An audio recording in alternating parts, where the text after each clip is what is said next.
Okay, construction tip naman po. Usapang firewall naman po tayo. So, kadalasan, ang firewall ang isa sa pinaka-susceptible sa leakage. So, ang firewall, ang kadalasan na ginagamit kasi natin is paint and plaster lang. Pero through time, pag lagi itong natutubigan at naarawan, may tendency magkaroon ng microcrack wherein dito nagkakaroon ng seepage ng tubig na nagkakos ng leakages sa mga walls natin. So, ang solution dyan is ang paggamit ng mini-rib or mini-rib cladding, tinatawag natin.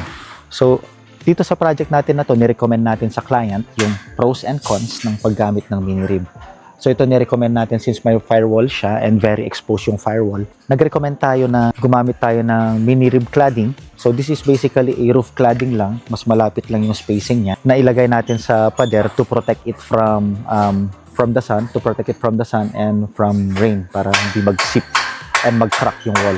So, dati kadalasan, ang ginagamit nila sa firewalls is flat sheet. So, makikita nyo dito, ang ginamit nila is flat sheet. Ito, it serves its purpose na to protect yung firewall na hindi tamaan ng init at hindi pasukan ng tubig dahil sa ulan. So, it serves its purpose naman, pero aesthetically, hindi siya masyadong maganda dahil flat sheet nga siya. So, sasama yung kurba yung imperfection ng walls, makukuha ng flat sheet. So, makikita nyo, baku-baku siya. Compared sa ginagamit natin sa ngayon, yung mini-rib na roof cladding. So, ito. So, ang advantage naman nito, aesthetically mas maganda siya. So, hindi makikita yung mga baku-baku. And mas pleasing, mas aesthetically mas maganda siya. So, pag meron kayong firewall and then gusto nyong mas waterproof siya, so recommended gamit tayo ng roof cladding.